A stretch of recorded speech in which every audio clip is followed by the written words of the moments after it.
Welcome back to the DraftStory Cup, and if you can do a bit of quick maths, there's 4 of us on the couch right now.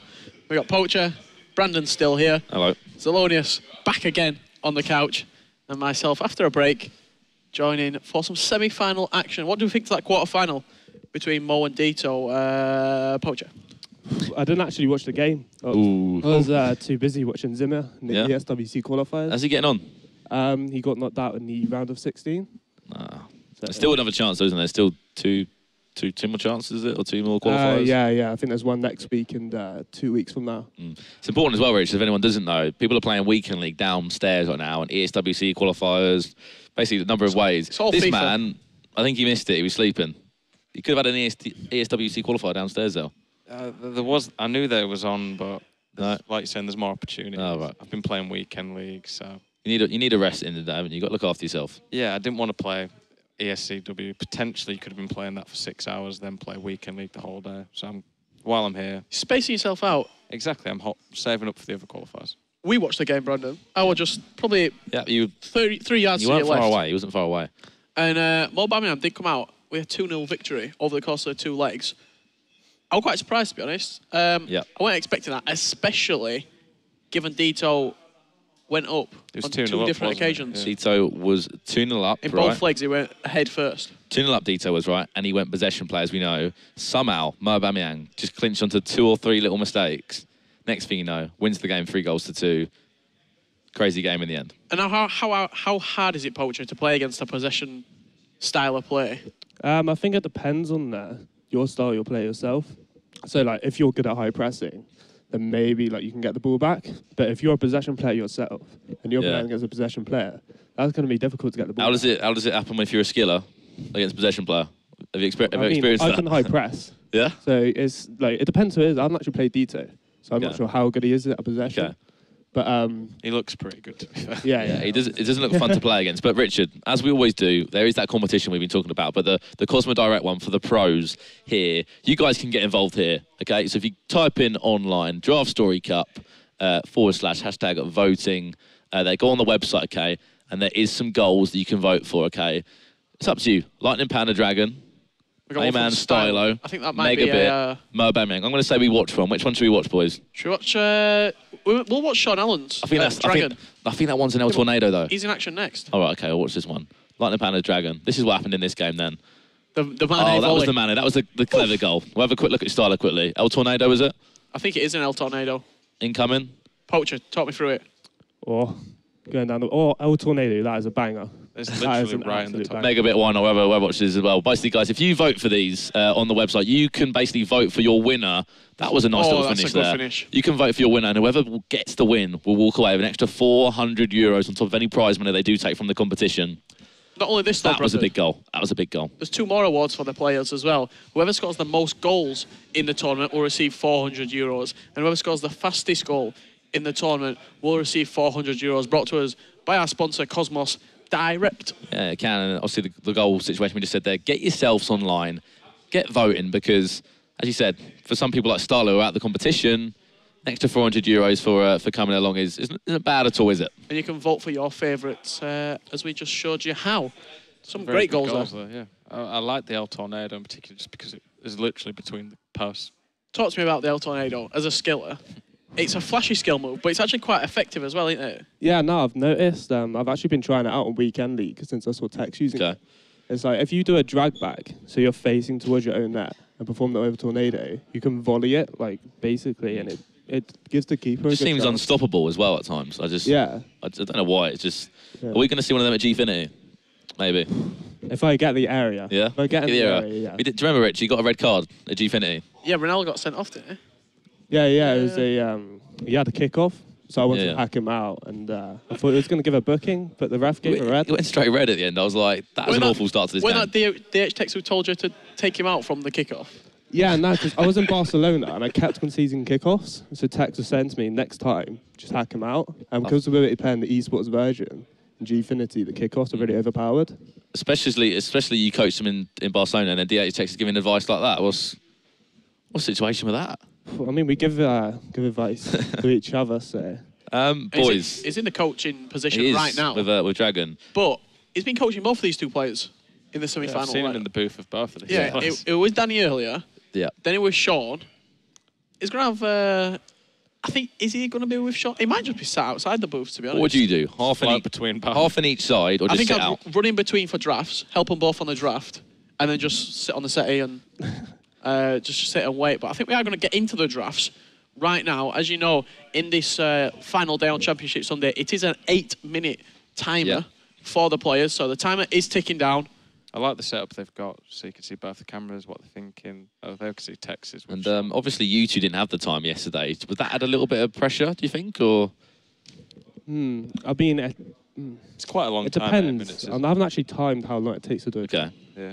And how would you approach it, Zell? Would you go, I'm going to get to starting 11 done as quick as I can? Andrei Shevchenko there. Is that Sean Allen? That was a man that he used in the group stages. But yeah, Zell, would you get your starting 11 done as quick as possible and then slow it down?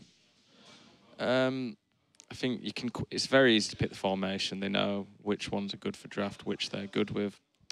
I'd probably try and get the basis of a team down. I can't remember who it was yesterday. I was saying they'd like La Liga and BPL, and then you can work through the bench and let's just have a look, because Sean Allen is playing 5-2-1-2, the same formation that he played group stage in the group stage. He's got Messi in there, the striker Messi at cam. You know what? That's quite brave against Dani as well. Dani was good at keeping the ball yesterday against Stranger, who's one of the favourites. It's not easy to get the ball back with a 5. Dani's going with a 4-2-2. That's good for possession as well. It's going to be hard for Sean if he falls behind with that formation. Danny was saying to me earlier that he's going to try and play possession against Sean. Oh, really? See if it works. Okay. Well, that's going to be interesting. What the thinkings behind that is? Sean is a player who's relentless going forward. If he's on it and he's in front, he's one of these players who can just score an incredible amount of goals. We saw him some of the series games he's had this tournament. I played him in the group stage. The game I lost to him, it was an end-to-end game, and that was my fault. It was a bit stupid of me because he thrives in that. The second game I played against him, I kept the ball, frustrated him, managed to win that game. If you can frustrate an attacker and keep the ball off them, it's hard for them to come back. Do you think as well it's going to be the battle of whoever shouts the loudest when they score? Because both of these two actually give a bit of reaction when they hear each other. Depends. You know, Dani, when he goes extra loud, you can hear him through any wall probably. I'm just it's a mental game, I guess. Yeah. Having a look at Sean's team. He's got James Tarkowski, Bruno Martins Indy. Okay. At the back. Right. Bruno Martins Indy has not got the legs with him. Well, maybe Ross Barkley in centre midfield. But it's not a great draft. Dani's is just really solid, I think. How was your draft yesterday? Did you use your second one, Poacher, or did you just use your first? The thing was, mine is I picked 4-2-2, which for me is not a great formation. Okay. But the players I got in my draft were really good. Like, I think I had Aubameyang and Ronaldo up front with Neymar and Sanchez at cams. So the player choice was really good, but the formation let me down. That was the same issue I had. I loved the players, but the formation didn't really suit me in the end. So I think the formation is probably even more important. Yeah, I think the formation's everything. Like, if I did this again, I'd definitely redo it. Make sure I get a really good formation. It's just what you're used to at home. And what do you think overall of the format, guys? Obviously a new idea for the FIFA scene, and it's a bit of fun as well, right? I've enjoyed it a lot. He's just taken Matic instead of the birthday Ronaldo shot. What? The birthday Ronaldo, the Deco, and he's taken 84 Matic. Seriously? It's looking like a redraft. Okay. Yeah, he's going to redraft it. He would have. I'm just more the shame there's no Roque Mensa in there. Sean has to redraft that. He's got one good sub. 94 Neymar or Hazard, was it? Who was I'll go to Poacher first. Who in your draft? Who was not the standout player, but who did the shift? Who was maybe under 85 rated? Anyone in there, or was you? I had Aubameyang, and he was finishing some chances. Yeah. I wasn't expecting anything from him, and he was getting a lot of the cutbacks. Against some of these defences, though, Aubameyang probably when you play at home, if you're against a Boateng or the team of the Ramos and Icons, he might not be quite as good, but against the more average defenders, Aubameyang probably would be quite useful. Yeah, because he's so pacey, he can literally just run through everyone. Yeah, for sure. Yeah, I feel like some of the players who are quite standard, sort of like the pie and chip sort of players, they're standard. You know what you're getting. Normal players, you know what you're going to get. They're the players who seem to perform like this. You've got Emre Can, for example, seems to turn up. Fernandinho. Yeah. I used Fellaini in the draft. He was fairly a little bit slow, but he won every 50-50. He was pretty good on the ball. I think Sean's Sean's gone for the redraft. Yeah, he's going into a game to reset it. But would Dani be happy with his team there? Choosing the 4-2-2, the left side of the team looks quite strong. Pogba, one to watch Morata, in-form Hazard. The right side, he's got striker Bale. Kane and Ronaldo on the bench to bring on. As he said, some of the reserve players, he's got a pretty decent as well. Kane and Ronaldo to bring on. And Dybala, who we've seen made an impact this weekend. That Kane, if you put him at defensive mid, is actually really solid. He's got good work rates, very tall, strong. Would you boys rather have maybe like a stronger overall team, like maybe 1 or 2 more players and have maybe 75 chem or 100 chem and maybe an average team? Well, it's not average, like some good star players. You still get your Ronaldo in there, but just maybe not a Messi as well. I'd personally go for the 100 chem. I'm not sure about Poacher. Yeah, no, I'd go with the 100 chem. I think you definitely feel it when you get to like 70 chem that the players just don't. So that's kind of what I felt like Mo Aubameyang had more. He had a very strong team, thinking about 75, 80 chem tops. But still, the players were performing, Richard. It depends. Like, if you've got a team near Ronaldo, his chem's almost irrelevant. But the normal Ronaldo, if you put him on 4 chem, then he will start to struggle. So, for example, if Dani had team near Ronaldo now and put him left striker, he'd get probably 3 chemistry, 2 chemistry. He'd still be really Would good. you still put him there? I think I'd sub them on. Because if you sub the players on, I'm pretty sure they get about 7 chemistry. Yeah, I which think for me it's like 5 to 6. Like 6.25 chemistry, yeah. Decent though, isn't it? That's good enough, especially for a team of the year. I don't think we're going to see a redraft though from. So you'd Dani. save your substitutes for the first minute, sub them on. Oh, yeah, definitely. He's got an Ajax player as well on his reserves. The only way I think we'll see a redraft from Dani is if he's not comfortable with the formation. I didn't see the other 4 options he had, but. Well, where's the substitutes there? You'd imagine Asensio will come off at right cam. Will Morata come off? I think Morata for Ronaldo. Yeah. And I think, is that Neymar? Or is that... We've got Dybala, we've got Harry Kane Oh, as that's well. Dybala. It's got to be So he's actually going to I start think, Kane. Is he going to start Kane or is he going to start Morata? I don't know, like, could Alexandro come on for Kolasinac? It's the inform Alexandro is going to be comfortably better than. Yeah, that's true. He might be pitting that. He might switch out Danny Rose as well, because he's playing centre-back. But he's not got really another centre-back option apart from Jimenez. Dybala, you imagine, wants to come on. Unless he plays Alexandro needs- centre-back. I think attacking, if he's got Kane, Bale, Ronaldo, and Hazard. For me, the issue there, you want your 2 CDMs to be strong. Pogba's not too bad, but has he got another one that can come on? He's got Kondogbia. Kondogbia's got strength, but I think it's like 60 pace. The dilemma he had was, do I want to play Alvaro Morata, the 87, on 10 chemistry, or Harry Kane on 7 chemistry? It's only with Harry Kane, and it looks like a nod of the head from Ajax Dani. Which means I think he's keeping the confirmation. draft. He's not redrafting. He's keeping his draft. Sorry, Sure. Sean Allen's redrafted. Another 8 minutes on the timer will be happening any second now. But what do you boys think, Poacher? Overall, draft-wise, not too bad. I think that's a solid draft. Definitely has some really good players in there. It's literally just whether he can use the formation for me. And we spoke to him a little bit, That's what I Brandon. thought, He yeah. said the 4-2-2. He's used it a little bit, but it's not his favourite formation. No. It is good for keeping possession though, because you've got the attacking mids can. And that's go Sean's out wide. favourite formation, 4-1-2-1-2 narrow. There we go then. Big player first. Messi's going to get picked. Will he take De Bruyne? He's got to be Messi. The centre attacking mid, probably the most important position in that team. He's taken De Bruyne. Ooh. I can't believe he's done that. Messi or De Bruyne, Poacher? Got to bring Messi. I off feel the like bench. he's picked De Bruyne just for that midfield. Yep. I feel like it's really important to have a strong midfield in this game, and he's definitely going to get like a Ronaldo, Messi. Oh, in Do this you not draft. think though you can bring Messi off the bench and put him at that cam, off cam? I think he's going to play De Bruyne centre mid. I think that's a mistake personally. I'd definitely use Messi off the bench. I think you need Messi off the bench though. Oh, for the Roman man sitting next to me, 9 Golan, Oh, what a beast! Linked to De Bruyne as well. has been selected. Kante or Matic? Kante at CDM. Right centre mid. No one really. So he's looking for at least 2 substitutes, maybe 3. Sturridge off as well. Right back will be Kyle Walker. It's going to be a Premier League tinge to the team. Centre half. He's not getting much luck. Not your player, weren't it? You used in the draft. He got subbed off. Oh. Oh, just like Inzaghi. Scored a goal, got subbed off. He did his job. Left back. This has been a pretty poor draft so far. We're going to see to Max take the Alonso. options. Unfortunately, that is the risk you take, though. When you redraft, as you know, you don't know what you get in this stage, but he's going to have to go Petr Inform Cech, isn't triple, he? so Who just hasn't he needs impressed some me, good Petr subs. Cech. He's probably looking for like 3 or 4 players right now. He's looking for a striker. He's in a really bad position at the moment in terms of his draft. It can always turn it around, though. Yeah, these are good options here. Would you take PK? He hasn't really got many. Probably go Alba. Alba to Fernandez. Strong. I think he's trying to go down the Premier League route. Yeah, I think he is as well. That's why I'm. Got a strong link though, doesn't he? To Max Alonso. Fernandez with Alba. Surely Marcus Alonso. Yeah, solid. 6 minutes left. His chemistry's now. not even that strong though, is it? Considering the players. Has to be John. I was going to say John Obi Mikel. I mean, Ndidi. I think none of them good enough to start. Ndidi. The main man. Would you play Heung-min Son at centre mid on 6K?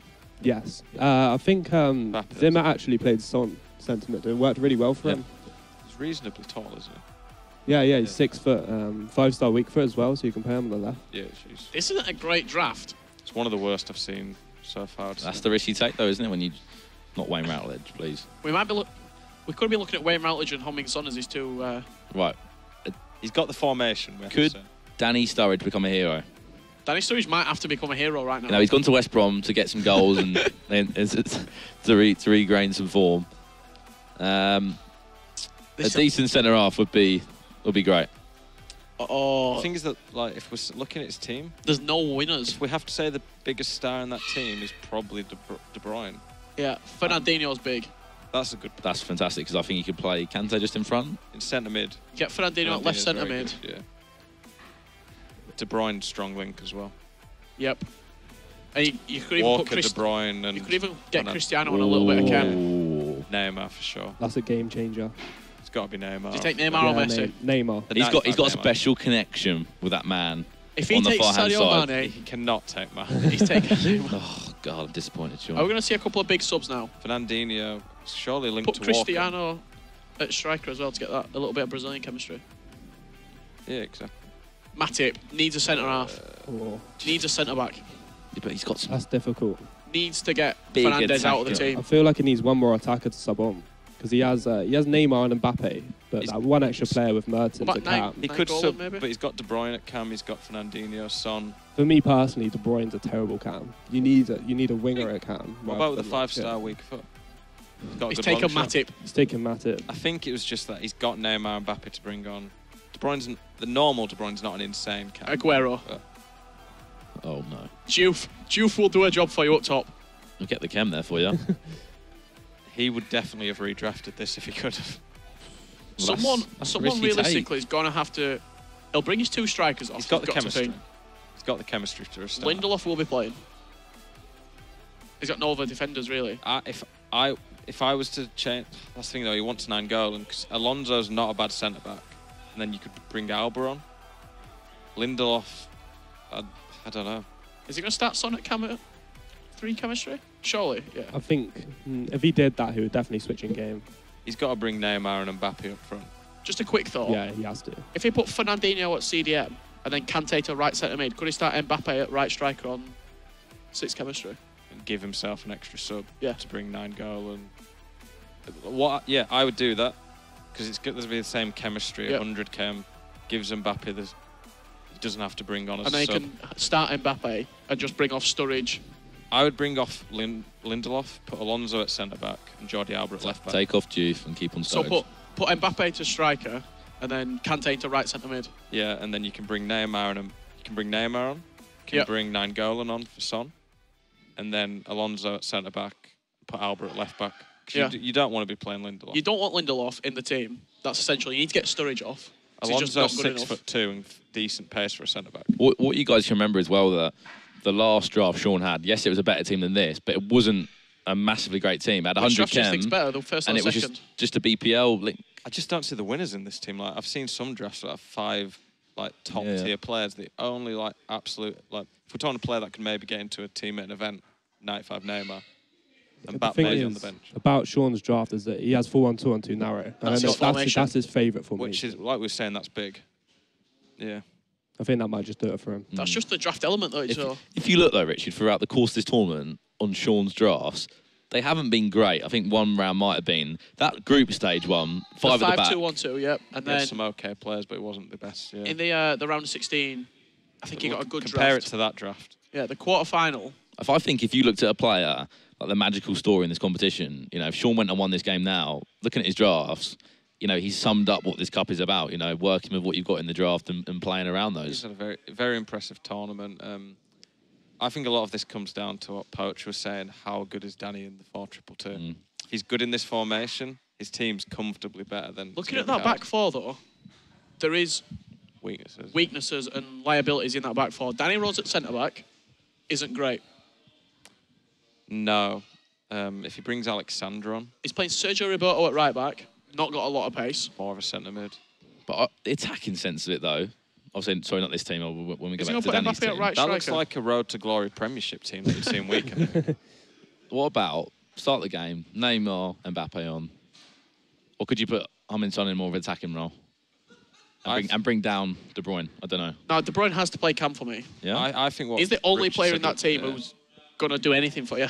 But then Pope just saying... Yeah, on FIFA, De Bruyne isn't the best player in the world. In real life, maybe a different story, but in this team... In FIFA... In this team, is he one of the heroes in this team, though? You'd rather have Neymar at cam, but he hasn't got two good strikers. Can we just go back to Sean Allen's team, if possible? Thank you. It'd be a shame to see Sturridge... Sturridge will get brought off. I don't think he's going to do it, but I think what Richard said, the suggestion of giving Mbappe on 6 chem, I think that would be a really good thing, because it gives him that extra sub. He's going to really struggle if he's got Lindelof against... Who was it? In Team of the Year, Kane and Striker Bale. I don't know how Lindelof deals with that. Maybe he just clutches up. And at the end of the day, if you don't know if the camera zooms in on it at some point, there's a little kind of like furry panda on the side of Sean's desk. And that's his mascot. He bought that at like a petrol station in Germany. 20 euros, he told me. And every 20 euros for a panda? Every game, the price of it, the retail price goes through the roof. He's made his money back, hasn't he? With money. Every time he like wins a game, retail price through the roof with that thing. However, he's chosen to redraft. He's got what he's got now. Now he has to just suck it up and play FIFA because he can't do anything else. The worst team he's probably ever played with in a competitive game. How hard is it, Poacher, to adjust your team? Like, for example, like you used to playing with certain players. There's sort of a meta where there's like 15 to probably 18 players who just get used over and over again in competitive FIFA. How hard is it to use a player like Joel Matip at centre-half or someone like, I don't know, at right-back, Glenn Johnson we've seen? It's difficult because obviously all of us here are used to playing with icons in the defence. R9, Vieira, Ronaldo. Exactly. Yeah. So like maybe if you're using Lindelof and Matip, like it's going to be difficult because with Ronaldo, if you shoot and if there's an icon centre-back, he's usually going to block it. Yep. If you have someone else there like Matip, he might not block that shot. Matip actually is okay. He's like a slightly worse version of some of the icon centre-backs. Just a shade under Maldini, I've heard, Matip. Yeah, I wouldn't go that. But Matip is actually, he's got the pace, strength. He's not Lindelof. But Lindelof, he's got like 40 balance. Don't get me wrong, Matip in hindsight, Matip's not fantastic, but he's better than a number of average players you could get, right? He's okay in a draft, but Lindelof's pretty useless. Like I said, it genuinely looked like a Premiership Road to Glory team with a decent few subs. So we'll go down the line. After seeing the drafts, if you're going to put a bet on who you think is going to go through, where would you be putting your money? Oh. Just off the drafts. I think you'd have to go Dani. Surely, especially on the formation I'd give it like that 80% chance, Dani, with that draft, unless Sean really... I'm going to go for Sean. I would go for Sean as well. I've played Sean, and he's really good with the 4-1-2-1-2. What I saw earlier in the 4-1-2-1-2, he was pretty exceptional. He's fantastic, and that suits his style of play, but like Dani's players in that draft just completely out-team him. Is that going to be a slight kick clash? Well, the issue... I honestly think Sean could pull something out of the bag here, though. He hasn't had the best teams throughout this. Yeah. He's been on form, hasn't he? Yeah, he's just been playing good FIFA. Sometimes when you come into a tournament, you hit a good period of form. But at the same time, that Ajax Dani has been playing some exceptional FIFA as well. And, you know, not just in this competition, in the Eredivisie as well, he's been superb. If we can have a look at the bracket, see how these players did get here. So it was Sean who actually beat that man, Maestro, earlier on in the day. Comfortable performance. I think in the end, Ajax Dani went all the way against Prey. big performance, but it did get there. And this is the first semi-final, best of 3 format still, here at the DraftStory Cup, and then a little bit later on, we've got an all-German affair, Mo Aubameyang taking on Megabit. But if you're Ajax Dani, what are you thinking going into that game? And you're looking at that team. You're not worried, really, are you? If you're Dani? You're happy, but he'll know Sean Allen.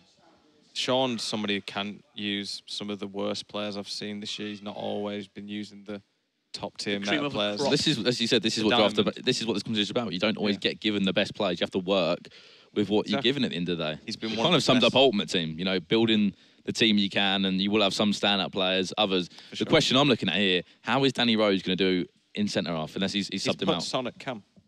Okay, he's put Sonic Cam, and as he's done, drop down Kevin De Bruyne. I know a number of the guys in the chat are asking for that as well. And now you're looking at that strike force. That's very good, yeah. Is it for me though? There's no hold-up player there. There's no guy that can put himself about. Sean doesn't really play like that. He plays at a high pace. He doesn't hold the ball. He just goes straight for you. Well, I guess Sadio Mane kind of sums it up, really, doesn't it, for him? Yeah, Sadio Mane off the bench was ridiculous. Even at your centre attacking mid spot, would you be using Son, or would you have Son up top with a 5-star weak foot? I think with the way Sean plays, he uses a lot of pace as strikers. Yeah. He makes them make runs, so he plays the through ball. Son, he has like 86 pace, but it's decent, but it's not Mbappe's and Neymar's pace. And also, he swapped Fernandinho and Kante. Kante at right centre mid, Fernandinho at CDM. I would have done it the other way around. I mean, he's probably thinking Fernandinho's got a bit more strength and height in that middle of the pitch. I think Fernandinho's a bit better going forward than that Kante. Sorry, but how is Lindelof going to do it? Is he going to get exploited? The thing is, he was using Keane against Tex. Unbelievable. He was the best player on the pitch. He was class. He's up there with Nick Pope for me. People might laugh, but Michael Keane's stats, they're actually pretty solid. He's got decent strength. He's good on the ball, solid pace. And we are talking in an area here where there was no choice to use anyone else. Like he's actually not too bad. We're talking, in the aspect that this isn't us playing Michael Keane in weekend league. We've got no other choice. Put Michael Keane in your team. Sorry. We're about to jump into this one though, lads. What do you think overall? I think the first game's always an interesting one because the amount of times, and I've said this time and time again, in the best of 3 format, if you win your first game, sometimes you tend to lose your second game and your third game. Is that fair to say, Richard? I think it is, yeah. I think we've seen that a couple of times over this weekend, Brandon. People winning the first game and then maybe taking the foot off the gas in the second game. Then in the third game, people just go into it, it's a best of 1. All you need to do is win 1 game and you're into the next round. How important for you, Poacher, is mindset coming into a game like this where it's a best of 3 format or a best of 1 format and just making sure that you're switched on for the entire game? I think it's really important. At this level, it's difficult because everyone's practically, like the skill level, everyone's practically around the same. But at the highest level, it's all about concentration and decision making. So I think it's really important. Yeah, if you switch off for that split second, I didn't see the Dito game, but I heard Dito afterwards saying that he made 1 slight mistake. Most people wouldn't punish that, but someone as good as Mo punishes just that split second mistake, and it can change a game. And as you say, Richard, at this level, it's the mistakes. The mistakes that change the games. Mistakes, the little mistakes. And here we go. Danny is keen, or he was keen to play in his home kit. I thought he's wearing it at the moment. Mind games already. We can just see through the booth here. To our left is Ajax Dani, and to the right is Sean Allen. It's going to be a long best of 3. Potentially, we could go to the third game, but this will be the first game. Let's have a look at both of these drafts. First of all, this is what Sean Allen will be lining up with. Don't worry, Sturridge and Juve will probably be leaving the field. Wow, a little giggle there. Glorious. That's the type of team that... You had Lindelof. Yeah, if I saw that team in the weekend league, I'd be going easy win. I'd like to see that team in the weekend league, but he's got the Neymar Mbappe. Like we said, formation is key. Sean's got that for him, so... And do you think he's making the right decisions there? Poacher's using basically everything he can to try and make this some sort of team. I think that can work. Looking at that lineup there, it's not, he doesn't have a Ronaldo. He doesn't have maybe a Messi, but it's a solid team. It can do the job. Okay. How are those centre-backs going to deal with Ronaldo and Team the Kane, though? I think he's going to experiment with it. How did Michael Keane get on? He just go through it. Yeah, no, I think he's going to experiment with it. He's going to play... what I would say to him is, play the first half. If Lindelof he's not doing a shift, then swap it around, put Alonso centre-back, sub on someone else. Could Fernandinho do a job at centre-back? Played there in real life. I think he's too City. small. I think he's too small. He played right back, Fernandinho, for Aubameyang in the last quarter-final. We're underway in this semi-final. I think we need to see how Dani keeps the ball. If Dani can frustrate Sean, stop his attacking game by holding on to the ball, then it's going to be interesting. And it will be Ajax Dani now, trying to defend. He's in possession already now. And as you said, the 4-2-2 for Ajax Dani. And was it correct that we're playing with Sean's favourite formation as well? Or yeah, I believe so. Whenever I play him on Gfinity or anything like that, he's always using this formation. It's good for 1-2, quick passing, moving the ball around. Just watch these two centre-halves now. Lindelof there. Look, there he is. He's controlling him now.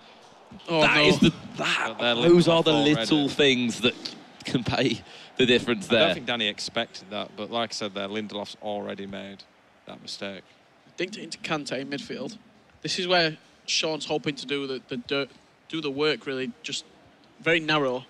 Get the passes, quick passes into his strikers, high agility, high dribbling in Mbappe and Neymar. That's where, look at Mane, how well he played with Mane earlier on in the tournament. I'm just watching Lindelof as well. I just seem to can't take my eye off him on the screen when he comes on. Here comes Sean Allen now. What a killer ball this could be. Neymar now for Sean Allen. Low driven. Oh, no. On the rebound. Yes, it's in the end. Wow. It's them through balls. Sean's through balls are deadly. The threaded through ball he played there. I think it was Kante who actually played the ball. An incredible pass. You've got to feel bad for Dani there. He did everything he could. Dani Rose again. I did say, of course, in that area, he didn't have nothing he could do about that. But Sean Allen, you could say, with the draft teams, has taken a bit of a shock lead here. But, you know, down to ability level, there's no shock at all. These two are some of the best players, as you can see. They've made the last 4 in this tournament out of the 32 that have came here. And I would not, you know, we're a long way from this game from being over. I think, like Poach was saying, Dani said he wanted to keep the ball and try to frustrate Sean with possession. As soon as you go 1-0 down, it's hard to stay in that mindset of keeping the ball because you know you need to get that goal. Well, here comes Dani now. Expect a reply. Chance, Ronaldo. It didn't take long at all. And 1-1. And we haven't even hit 15 in-game minutes yet. No reaction from Dani, as expected. Yeah, very, very similar shot to what we see pretty much all the time. Ronaldo, low-driven shot. It's taking me back to Barcelona. That was the goal that we saw pretty much more than any other goal. CR7 coming in on the right foot. Low-driven shot past the goalkeeper. The shot that's got the highest percentage chance of going in. But Sean from kickoff looking to get right back in the lead. Chance open up on a finesse with Mbappe. Referees won the ball, he says. Good tackle there. Just a chance to have a breather potentially for Sean Allen. No, he's not. He's straight back on the gas now. De Bruyne into Neymar. Obviously, Neymar and Mbappe substituted on straight away as this game went off. Chance now. Mbappe with a shot, and it's gone for a corner. Lloris in goal as well. I imagine both for you, it's David De Gea all the way. I used David De Gea, but Lloris seems a solid option. Was it the group stage? I always use David De Gea. Which version, Poacher? I mean, I always use the normal. But I saw Texas De Gea, I think it was the red one, the red 91 version, and that performed really well in Barcelona. I've got the red one as the first in form. It's 92 now because it got the upgrade. Mine, because I've got it, I've kept it all year. It's on like 1,900 games now. Something ridiculous. He's getting in the caps for you. Yeah, he'll hit 2,000 in the next few weeks, I imagine. There's any other players, you know, David De Gea probably says the best example of, you could use the 97, but obviously people use the 91 as you mentioned. Is there any other players for you, Poacher, that you prefer the other versions of? Maybe talk about an icon? For me, in Weekend League, the baby Del Piero, the 87. Oh, sorry, Dani there. Just good quick movement. Opened him up, Brandon. The way that he moved the ball from right to left there. Ronaldo picked it up. And once again, that man, the magic man, Cristiano Ronaldo. And it's those two centre-halves as well that have been split again, but struggling to deal with the Ronaldo. The Poacher, so what you were saying, what icon potentially? Yeah, the 87 Del Piero for me. He's the best striker for me on Weekend League. I use Del Piero and Ronaldo up front with Neymar at cam. Is that the 88 pace, 88 shooting? Yeah. Whereas, you know, there's a 92 version of Del Piero, and I think there's another one, I believe. 90 as well. Yeah. So I think the 87 Del Piero is like one of the best cards on the game. Zonis, didn't you use Del Piero for a bit? Or someone scoring a few finesses for you on your stream? I used... Back post cross. Post. Oh, good defending. I used all versions of him. My stream started to call him Zel Piero. Oh. I actually prefer the 92, but like Poacher's style of play compared to mine, definitely I could see where I'd prefer the 87, whereas I like to hit a lot of long shots. The 92's... Oh, this could be Always Offside. offside. Yeah, the 92's got like 10 better on some of the long shooting stats. Plus, he has the finesse shot trait, which the 87 didn't. So sometimes it just comes to style of play as well. You talk about traits then. How important is it to actually look into what traits people have got, like the long shot taker trait, for example? Again, it can come down to styles of play. So for like me, the long shot taker trait, finesse shot trait, I will nearly always look for the finesse shot in an attacker because I like to go for those outside the box. A lot of people don't really realise how big the traits, the speed dribblers, technical dribblers, all those make, weaker foot, etc. How much would like you look into the traits poetry? Honestly, I never look into it. I just always assume that, you know, it's the best players you're using. You're using Ronaldo, Neymar. Like, surely, like, they're going to perform anyways. That's fair enough to hear. From also, you got two pros on the couch. Thought it was Alonius and Roma/Fanatic Poacher with us. Of course, myself, Brandon Swift, and Richard Buckley. This is the semi-finals of Ajax Dani up against Sean Allen. Looking at the drafts, as we said, Sean Allen's draft wasn't that strong at all. Obviously, Lindelof in at centre half for him. Getting a foot in there. He had to obviously bring his subs on straight away. Mbappe and Neymar for the attacking force for him, but he's only one goal behind here. As you know, best of three format. This is game number 1. If you can hear something that sounds like dripping water in the background, that's actually the analog sticks of the players. We've got mics in the studios. Oh, De Bruyne. That's oh, that 5-star weak foot. Right, finish from De Bruyne there. I honestly think Sean Allen was actually shocked there. You can just see there a buff of the cheeks. He did not expect that to go in. But as you said, Richard, that De Bruyne is special. Now, it was good before, in my opinion, but now he's got the 5-star weak foot. This is the upgraded 91 De Bruyne. I think even the Team of the Year De Bruyne is viable in a competitive environment. He's my favourite player. I'll be using him in Manchester. For sure, the Team of the Year De Bruyne. Yeah, for me, at left centre mid, you need someone with at least, you know, 5-star weak foot or left-footed. And there's only a few players you can use there. There's obviously Hullet with 5-star weak foot. De Bruyne's another option, but apart from that, I can't. Maybe Bale. Some people. Yeah. Actually, I've used Bale a few times as well. Yeah, tall, quick, strong. What about the left-back Bale? That's just been. Yeah, what do you think of that, guys? Chance for Dani. Oh, it just makes it look so easy. What's Kondogbia's weak foot? No reaction from Dani at all there. Some interesting goals, boys, have been going in. Goal just on the stroke of half-time. Kondogbia popping up. It's always the unlikeliest of heroes. Didn't we see when I was on yesterday, Ginter finesse shot? We did see Ginter. What a goal that was. The birthday Bale, though, I saw something interesting. My Footwas teammate, Honey Badger, was saying that maybe now there's not a right-back that really stands out. So could you put Marcelo, Team of the Year, at right-back and then put the birthday Bale at left-back? As long as the more we go into FIFA this year, it just seems like the centre mids were turning into strikers. Now the left backs are turning into attacking players. Yes. Surely the centre halves can't go that way, but as you said, that Team of the Year Ramos could be used. Yeah. Anywhere, really, to be honest. You could play CDM, man. Especially with that 96 short passing. Exactly. Yeah, no, I've actually thought about that with the 4-2-3-1, playing Ramos and Vieira CDMs. Because Ramos is pretty special. Oh, yeah. He can pass, he's got 99 ball control, he can dribble. Quick, strong. Yeah, his shooting's actually surprisingly good as well. He scored a goal from yesterday in weekend league where I was on like defensive and he ran from deep, just ran in behind, and his finishing's pretty solid in front of goal. Well then, half time, I believe, is approaching, or it has just hit one of the two. Oh, here we go. Second half coming, 3-2 the score. This game is still so open. You've got to think that Ajax Dani should be taking the advantage with the players he has got. However, don't write off Sean Allen. There's the Jordi Alba for the Alonso. So who's that going into centre-back? It's keeping Lindelof there by the looks of it. I'd have put Alonso at centre-back personally. I think Dani now is going to try to settle into the rhythm. Someone's just reacted to your comment, Richard. Oh, it's a chance for Dani! There's a bit of a response from him. I think he knows now the 2-goal lead. It's a bit more comfortable. That's big for the game. What I was going to say, Richard, someone's just come in the chat and gone, 96 short passing. Oh, my God, Richard. You said that 100 times in Barcelona. I wouldn't have known. I wouldn't have known. Have you got any other stats up your sleeve? Well, did you know that the coach, actually, was going to try and get Dragon back into this game, DH Tex, yeah, go on. He's actually only 16 years old. No way. Quite youthful for a coach. Does he have better reactions as well? Potentially so. Is that one of the angles we looked at there in Barcelona? But never mind. At the moment, the team that he is coaching. Obviously, Sean Allen is currently losing. And also, I believe the chat did have a bit of fun earlier and set up their own. I'll tell you just after this move. Here we go. One extra pass. Did actually set up their own drinking game in the chat for every time that the phrase "How important is it?" gets said. So good chance lob. Oh, can he chip the keeper? Mbappe just wide. So there you see the weak foot not coming into play. If he's got a 4 or 5 star weak foot, how important is it to have a player who can do that on their weak foot? Makes a big difference. It just increases the percentages, but I do think there Sean probably had a chance to put it onto that right foot to guarantee it.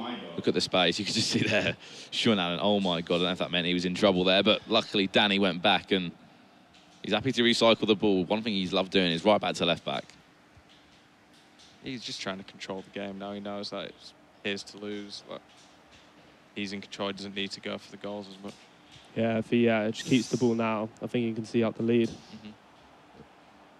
Switched out wide to Roberto, going forward into Kane.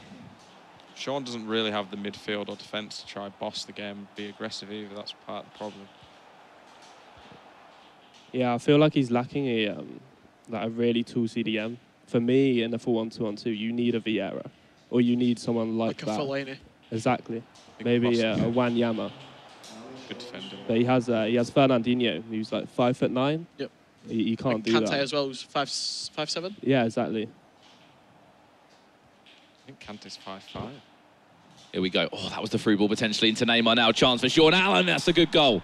Go and get the ball, because this is a perfect time for him to get a goal. Ajax Dani is certainly not safe in this game. I swear, Puts the pressure on, doesn't it? I swear every single Dragon game that we've watched on stream has been a 6-4 or a 7-5. He just tries and outscores the opponent. He don't really worry about defending.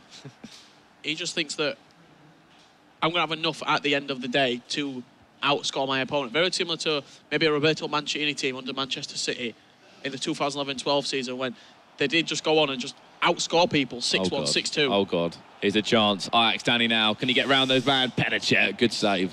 And a big chance to counter-attack now for Sean Allen. Kante coming now. Can he find a through ball? Can he find it? There, he's nearly got it. Just rushed the pass there in the end. Because he's sprinting as he plays the pass there, it's quite hard to make that. Just quite a heavy ball as well in the end, as you said, that sprint touch as well. And when you sprint with the ball, sometimes it's better to do a detour and just jog round, enjoy the ball. And it's a lot easier than it looks, trust me. Back pass. Harry Kane, in it goes. Anyone there at the back post? Looking for it! Gareth Bale! It's Gareth Bale at the back post there. He's always going to win the header. What a... He actually steamed into the back post there. I did not see him at all. And then he came out like a horse. Carl Walker as well, gave him no chance at all. Wow, that's what Gareth Bale can do at the back post. We see a lot of people, now that that back post cross is so effective in the game, they'll play the likes of Ruud Gullit at right attacking mid if they're playing a 4-2-3-1, or they'll play Gareth Bale at left attacking mid. Just because if they do cross it into the back post, they've got a player who can get up there and win it. Here we go, chance now. Sean Allen, I was going to say, but I'd say never gives up, and I was expecting that to go into the back of the net. 5-4 it could have been, and it could have been open. And how important is it as the game progresses through the year and we get updates and the game changes? One more. How important is it to constantly keep on top and learn the meta of the game? For example, like the back post cross was never really a thing until some of the more recent updates. For me, when a new patch comes out, I'll play a lot of seasons to try get... Oh, he's going to chip the keeper surely with Harry Kane. Again, two poor chips, one from each player this game. I'll play a lot of seasons to try to get used to it, but then I'll be in groups on Twitter with other pros asking them what they think is really strong. And, I mean, as a pro, I think some of it's just research, trying to and networking, seeing what other people are saying is really strong. Chance for Sean. Ooh, maybe one more heavy touch could have been key for him there. Kante looking for the finesse on the edge. Mbappe there just waiting for it. And is that taking a deflection or a goal kick in the end? Deflection there. I think Sean needs a goal from this corner, really. I think Sean looks frustrated with his team, Poacher. I mean, I can see why. You know, he hasn't got the midfield to pressure. I think he needs like he has Kante, but he's really quick. But it's like with small players, they don't have that surface area. If that makes sense, they can't intercept the ball. The presence in midfield, exactly. Yeah, to dominate. Yeah. Hull it. So you want someone like a Matic or someone like that, just to get across and just like go side to side. You don't really want them to go forward, just patrol that area. Just basically just win the ball back for you and try and take control of the game. I think that when you've got 2 CDMs, you need 2 good CDMs in there to break up the play for you. Neymar now, one more, surely. He's got it, he's onside. And it's a perfect time to get the goal. Said he needed a goal from this corner. May as well have been, so it puts some pressure on. Can Dani keep the ball for the last 10? Chance for a comeback now for Sean Allen. I definitely think Sean can do it. He's the type of player to make this kind of comeback. For sure, his pressing's very good as well. But then we saw yesterday like a different Ajax Dani, Richard, which was I think, yeah, right at the end he could have just had a chance of Jordi Alba, and we spoke about it on the couch. And he was just like, you know, I didn't need to give away possession. You know, I'm a lot smarter than I was, and I am really starting to hit a good bit of form in FIFA. And it's showing us exactly why, because every performance so far that he's had. Here we go. Open up on the finesse. Doesn't need to, and that should be game over. You cannot give Ronaldo that kind of time around the edge of the box because he will just punish you. Every performance that he's had, Ajax Dani, he just seems to be getting better and better. He's scoring more goals.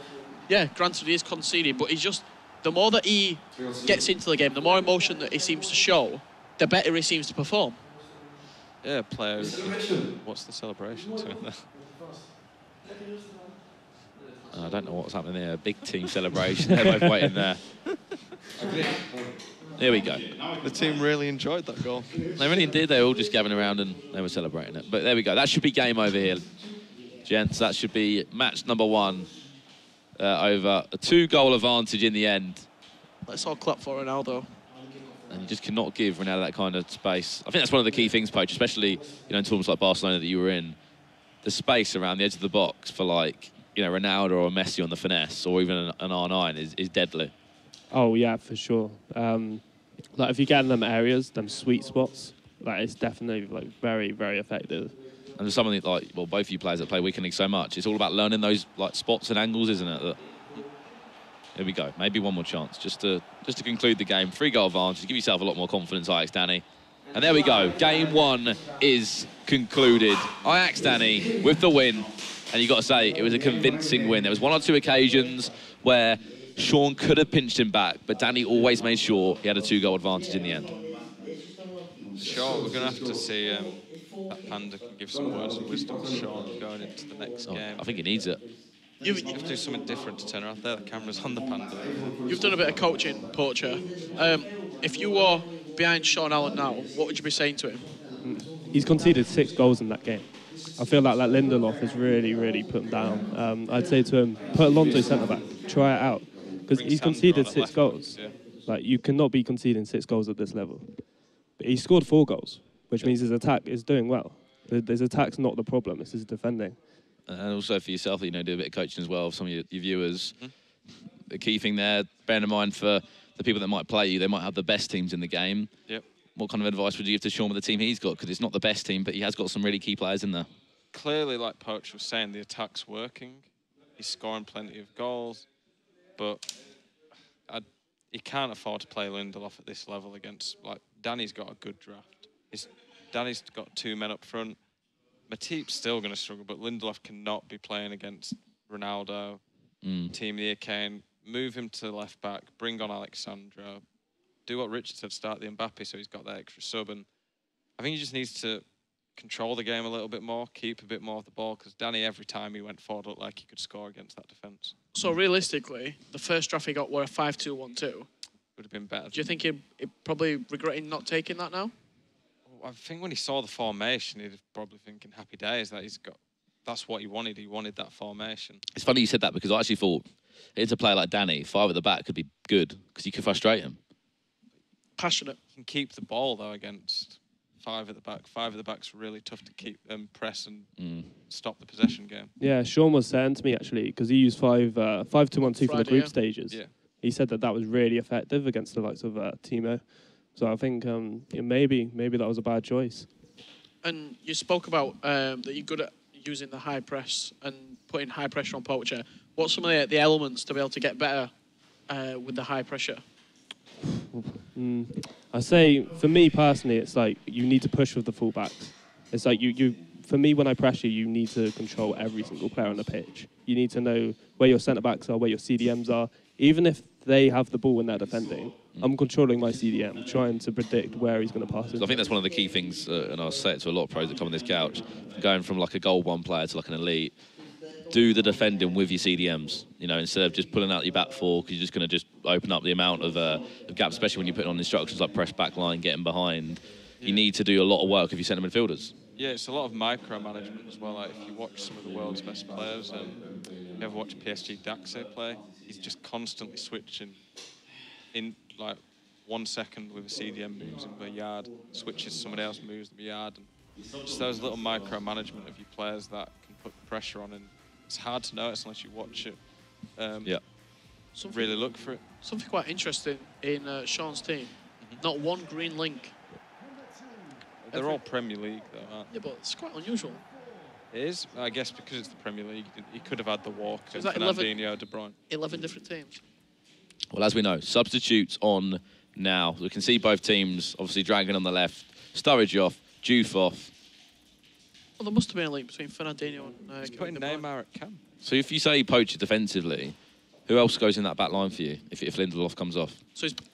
I think I would put... Clearly not Asamoah or Albert. He's used all his subs now. I don't know why he's... Has he used all of his subs? Yeah, he's put 9 goals on as well. He's got rid of that's interesting. Fernandinho, though. Maybe it was the midfield that was letting him down. Maybe that's why he subbed on Nainggolan. I think it was, but still, the midfield isn't going to be the sole reason for 6 goals. Lindelof. But is Lindelof the sole reason? It's not the sole reason, but Fernandinho is not that bad compared to some of the players in that draft. You just don't like Lindelof, do you?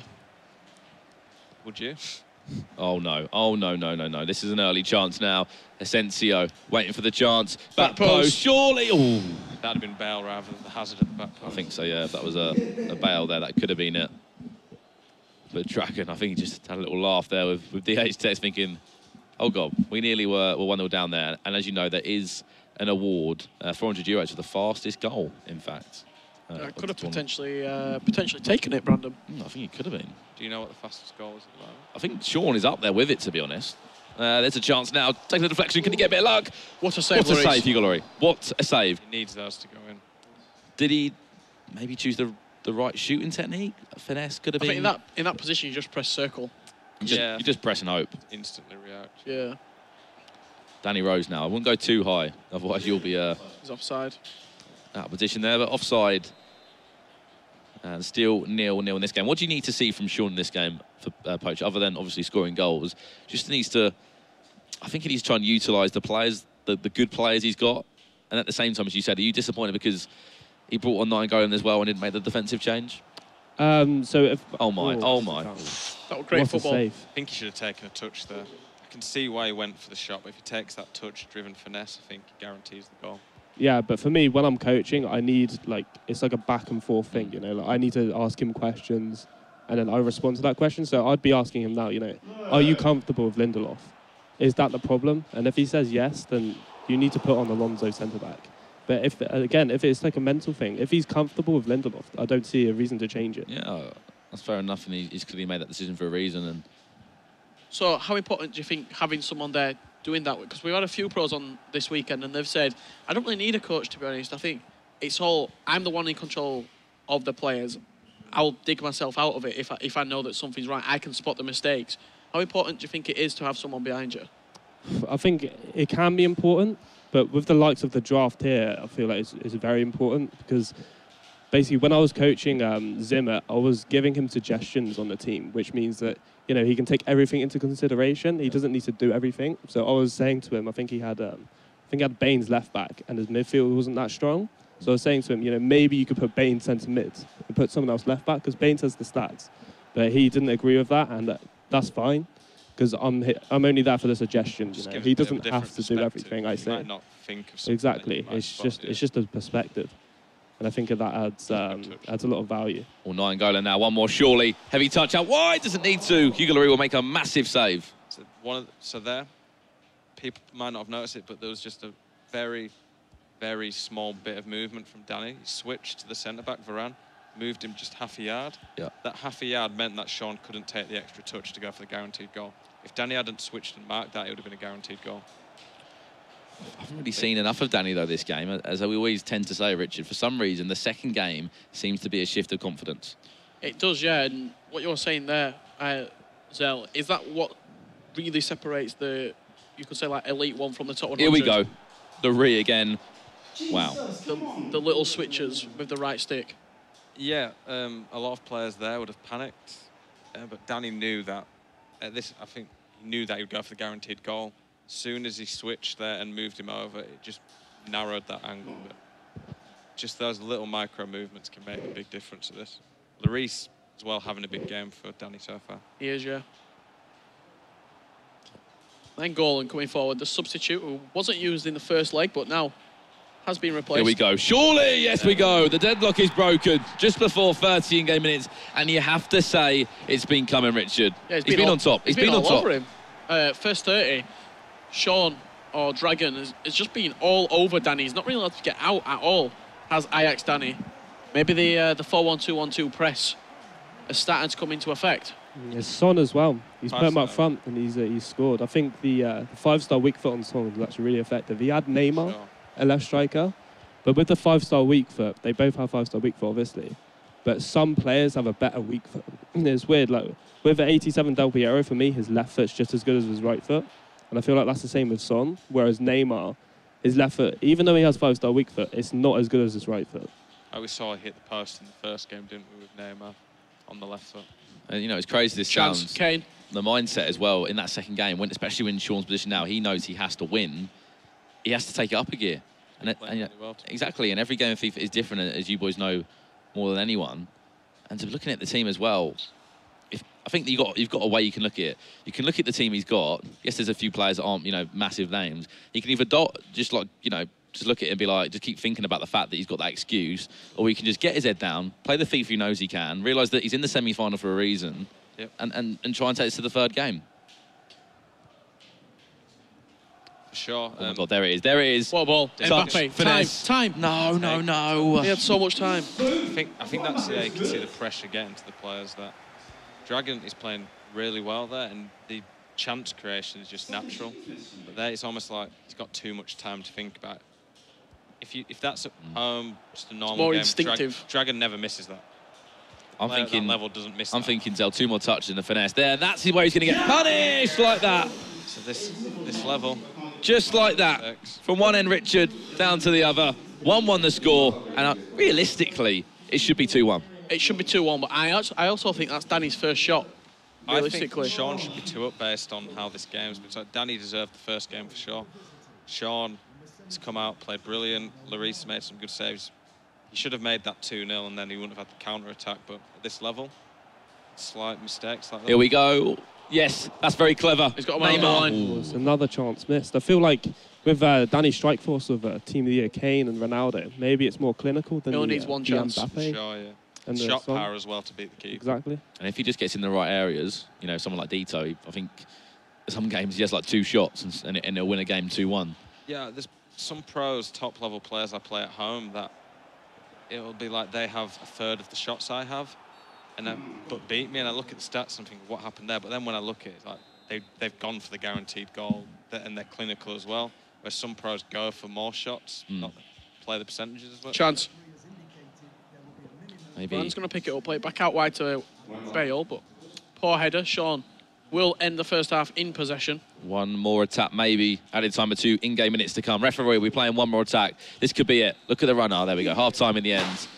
And Sean is just a little bit annoyed there because, I don't know if you heard it, when he did the Mbappe flick, he just said, I thought Mbappe was good. I think it's more the choice of the decision he made, Poacher, there, because was the chip really the right idea? Was there a finesse on maybe? Looking at that chance, I feel like he should have cut a little bit on the outside and finessed it near post. That would have definitely gone in. The chip was a little bit rushed. If he wanted to chip that ball, maybe take a few more touches, wait for the keeper to come out a little bit more, and it would have worked. And you saw the stats there at half-time, 59% possession to Dani, but all the chances really falling on Dragon's side. Because he's controlling. Mentally, it's got to be hard for Sean to come back now thinking I've absolutely dominated him for a half. But we all know it. We see it on Twitter, time and time again.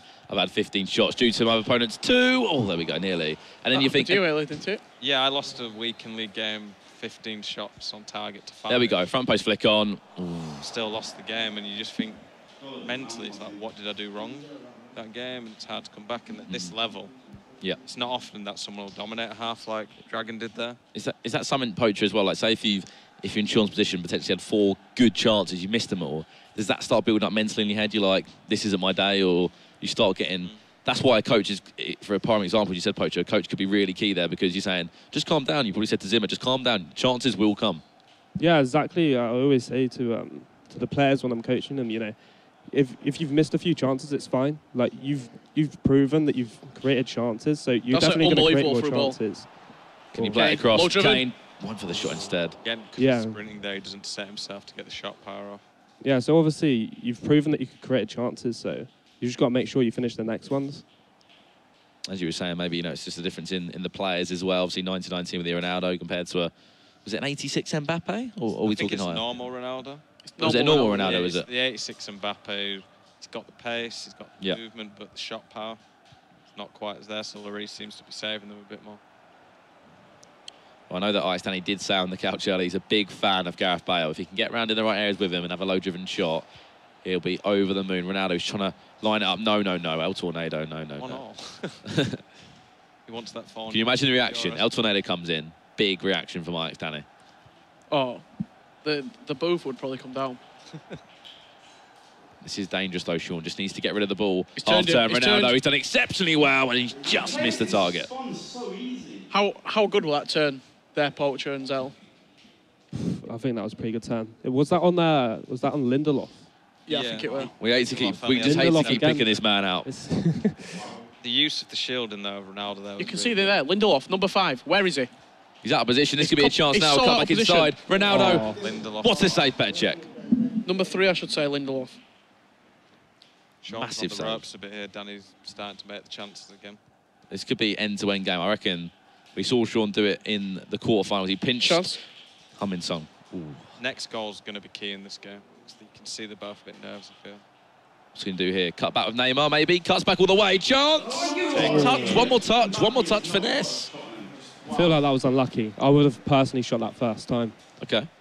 Maybe because I reckon you thought you were going to catch the keeper off the line, I presume. In hindsight, like you can see it back there, he definitely should have taken the touch, but it's very easy to say that watching it, whereas in the moment, I probably would have taken it first time as well. Yeah, exactly. Saying that, though, I think he just pressed B once. Okay. He didn't do the low driven.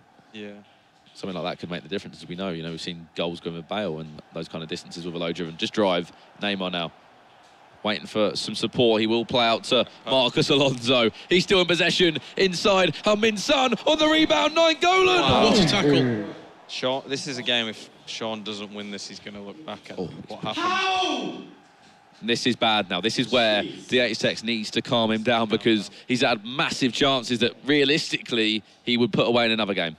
Yeah, like I was saying, if this was an ordinary game at home, Sean probably scores 4 or 5 goals, but the added pressure, playing against a world-class opponent, just changes things a little bit. And this is where he could just fall into Danny's hands right now. Danny's is where calm. He hasn't really flinched. Exactly that. This is for a prime example where Lindelof can just come out of position on one of his centre-halves. I think that was Matip there. He's just standing strong. He's just done a job, but he needs to stay calm. There we go. Just gave the ball away. That's such a mistake.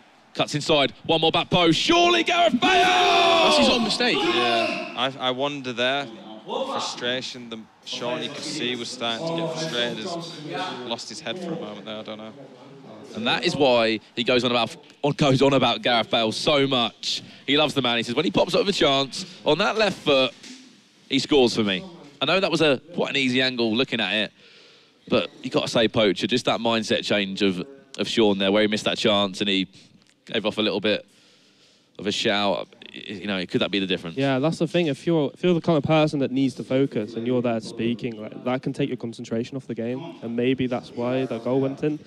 But saying that, whenever I coach Tex, he's talking talking all the way through the game. Like, he doesn't need to concentrate, whereas some players maybe need to focus. What's happened with the goal then?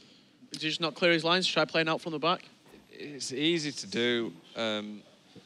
If Sean's even at 95% concentration because he's thinking about all the chances that he's had, Danny closed it down well as well. It wasn't just a mistake. Most people wouldn't have closed it down like he did, but it's just split-second mistake, forces the pass. To be fair, there's a lot to do from there. Dani had to make 3 or 4 really good quick passes, and Dani really took advantage of the mistake, which at this level can happen. So we're probably going to see Dani try to close the game out, control it, to book his place in the final. Exactly that. You're thinking, I'm sure that you boys can relate more than anyone, with 10 minutes left, you're thinking that's a long at all. When you're in the game, in a big tournament, it's a long time, a very long time. Yeah, it might only be 2 to 3 minutes of real life, but that's a lot. It's a lot of FIFA time. Double the prize money if you get through to the Exactly final. that. That's the way you can't really think of it. One more. Surely that's game over. Harry Kane! And Ajax Dani with a typical Ajax Dani celebration. Surely that's enough. Surely he's in the final now. And we said about Ajax Dani being in some good form at the moment. He is really playing some top-class FIFA. Yeah, he's coming to the tournament, playing some of his best FIFA that he's played recently, Brandon. I spoke about it earlier. Every week, training day, every single Wednesday, he's playing against pros, getting better. Sometimes he'll get beat quite handedly, but every single loss, it's not a loss, it's a lesson, Brandon. It gets better and better and better, and right now he's playing some of the best FIFA that we've seen all year long. Very similar to what the June-July Ajax Dani was last year. And it's safe to say as well in this first half, he hasn't had many chances, but you've got to remember, you know, it's not a sprint, it's a marathon in FIFA at the end of the day. You know, it might be a 15-minute game. Sean Allen had his chances, and that is how, you know, the mental side of the game, it can just go. You know, Sean got frustrated. He was like, I'm not scoring any goals. You can see him shouting a few times, how's Neymar not beating Danny Rose? You know, for example, you know, trying to compare players like that. And that is where the difference has come in. Ajax Dani's got 2 or 3 chances, and he's taken them. I was saying at 1-1 that Sean, like, Poacher made the point, if I was in there coaching him, I would have said what Poacher was saying, that you're making the chances, you're going to win the game if you keep doing that. I don't know what the Panda have been saying, Sean, but like, at 1-1, Sean was clearly starting to get frustrated, which I could understand from how the game was going. Dani didn't flinch. When the mistake came, Dani took advantage of it, and at this level, that could make the difference. And Poacher, looking back on hindsight after the game, is pretty much finished now, and Dani will be going through to the final. Do you think it's been that it was Dragon's team that's let him down in the end? I feel like if he had Ronaldo, then definitely, you know, it could have gone a different way. But at the same time, like, they're not bad players. You know, you're using Mbappe. Like, he's a solid striker. And there was a few chances there where maybe he had a bit more composure with the chips. You know, he could have finished the chances. This game, it's not been the team. The first game, I felt the team let him down a bit, but this game, he's performed well enough. Yeah, he's deserved it. Oh, Lindelof got on the score sheet. Surely that should be game over now. Referee, are we done here? Is Ajax Dani in that final of the DraftStory Cup? The first man to make it. Yes, he is. Ajax Dani Great performance. has booked his place in that final. And you've got to say, over the course of the 2 games, he's the one that stayed more calm and composed. And when the chances fell, he took them. He took his chances, and once again, it's the same thing we've said about Ajax Dani all the way through this competition. It's been a mature performance from him. He's come out, he's played what's in front of him, he's done the job, and right now, Ajax Dani is in the final, and he's going to take on the winner of Megabit versus Mo Aubameyang. What a final that plans to be. Well, let's talk about Sean Allen then, Poacher. That second game, there's no reason why he couldn't have won it. The chances he had, if he tried to simplify a few of them, take his time with a few more of them, there's no reason why we could not be going to a 3rd game right now. Yeah, definitely. He got unlucky, definitely. But at the same time, there's always something you can do. There's always something you can do. Like, maybe with a few chances there with Mbappe, he could have scored. But Lloris did come out on top there. Early on, Lloris made some big saves. I felt early on he got a bit unlucky with the Lloris, but I think it was that lob in particular at 1-1. He could have either taken the touch or the finesse. It's the driven finesse that Poach was saying, take it a bit further out. Sean knows how to finish it. It would have been a guaranteed goal. And we say it again, it's the mental side of the game we're seeing. For sure. Yeah, I think at the end of the 2 games, you could say a deserved winner over the course of the 2 games. I think Dani slightly edged it. It's more clinical when it matters. More clinical. I think he had the better players in the draft at the end of the day, and he will be booking his place in the final, Brandon. He will be indeed. A big thank you to Poacher and Football Zionist for coming on the couch as always. Remember, there's still another semi-final to come, but Dennis, our host, is with that winner, Ajax Dani. Thank you, guys, and I'm here with the champion, with the winner of the game. Wow, that was the semi-final already. Congratulations once again winning this match. Straight 2-0 in the best of 3. Let's talk a little bit about the draft first of all, and then about the game. First of all, about the draft. What do you think about your draft and also about your opponent's draft? I think I had that advantage, of course. Team of the year Kane, I had the original Ronaldo. My defense was not so good, but overall my team was better. But the thing is, of course I had a better team, but he had also Mbappé, Neymar to bring into the game. And as I already said, I had an advantage. But you still need to press the buttons, you still need to play. And he did well with the team, but I think it's a deserved win.